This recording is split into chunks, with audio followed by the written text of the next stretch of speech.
Like and subscribe right now, or you're gonna have terrible luck for the next week.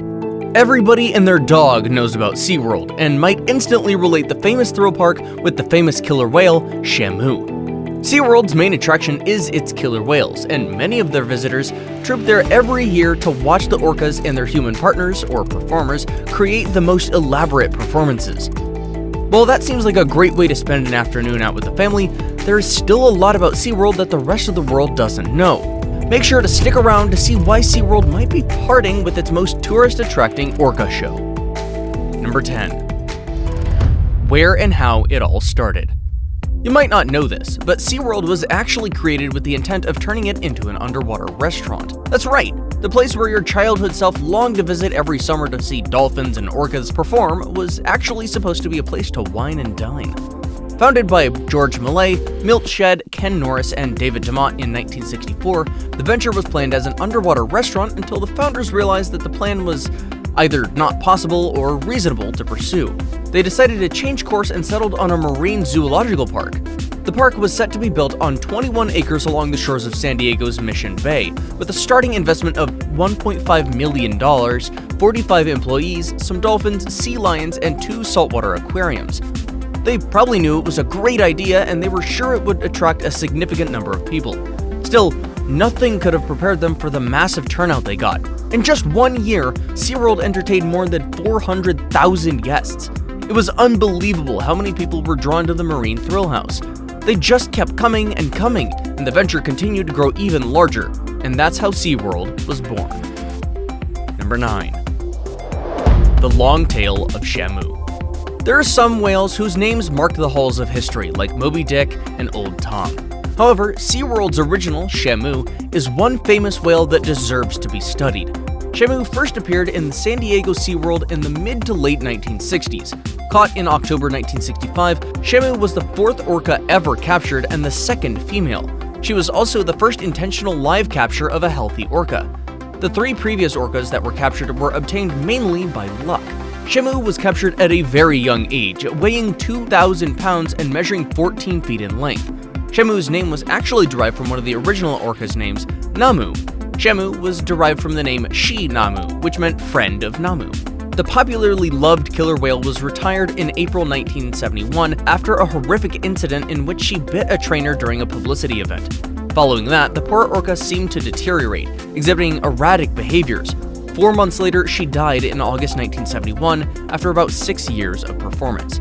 After her death, the name Shamu continued to be used in SeaWorld. Shamu shows for different orcas in different SeaWorld parks. Number 8. Trainers are performers, not professionals. You might think that a reputable establishment such as SeaWorld would know better than to have untrained human beings explore and interact with sea creatures as dangerous as killer whales. Well, think again. Years after the orca shows were started, it was discovered that, contrary to popular belief, the trainers who worked closely with the animals at SeaWorld had no formal education in marine biology. How shocking is that?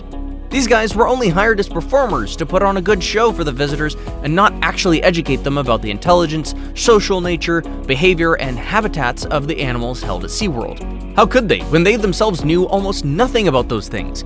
This has led to many controversial discussions about the establishment for many years as they struggled to see sense in endangering trainers and visitors' lives.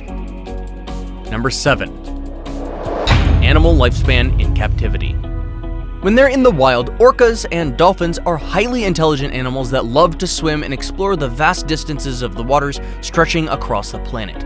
SeaWorld confines whales and dolphins, who often swim up to 100 miles a day in the wild, to 0.07 mile long tanks that, to them, are the size of a bathtub. SeaWorld presents itself as a family establishment full of fun, educational activities. However, these activities harm animals physically and emotionally. In the wild, the average life expectancy for a female orca is 50, and some live to be 80 or 90. In captivity, they only live as long as 17 to 29 years. That is a whopping difference that needs to be addressed. In January 2019, Kayla died. She was a 30-year-old killer whale living at SeaWorld Orlando. If she'd been living in the wild, she'd likely have lived into her 50s, and possibly as old as 80. Interestingly, Kayla lived longer than any captive-born orca in history. Can you believe that? Number 6. SeaWorld is not just for the shows. Despite the claims, accusations, and controversies that have surrounded SeaWorld and their animal shows, the venture still maintains that they aim at educating the public and that they are not just there for the shows. According to their guidelines, the entertainment venture offered numerous informal learning experiences inside their parks, including educators, show and exhibit narrations, and interpretive and interactive graphics. They also had many award-winning education programs to their name that were aimed at helping schools, teachers, children, and adults explore the world and learn about animals through the idea of bringing them closer to us humans. Thanks to SeaWorld Orlando's Shamu training team, children across the country can now do so without ever leaving their classrooms.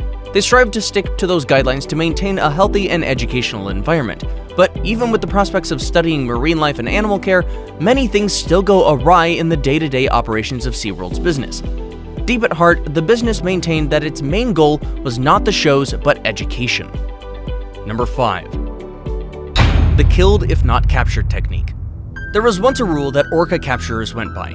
If they can't capture the orca, they make sure to kill it. In 1965, when Shamu performed the first ever orca show at SeaWorld San Diego, visitors at the park were thrilled by the excellent performance put on by the marine beauty, not knowing of her ugly past. People rarely discovered that Shamu's capture was as gruesome and tragic as any creature, human or otherwise, could experience. During Shamu's capture, her mother was shot with a harpoon and killed before the young orca's very eyes by a marine cowboy named Ted Griffin. Griffin's partner, Don Goldsberry, later worked at SeaWorld and was assigned to bring orcas into the park. He continued kidnapping and slaughtering orcas, and at one point, he hired divers to slit open the bellies of 4 orcas, fill them with rocks, put anchors around their tails, and sink them to the bottom of the ocean so that their deaths would not be discovered. Now that is a dark history that no one would ever want to even think about. Number 4. Whale population. Killer whales, more properly known as orcas, have been kept in captivity since 1961, helpless victims of a seemingly commercial experiment. Over the years, at least 166 orcas have been taken into captivity from the wild since 1961. 129 of these orcas are now dead.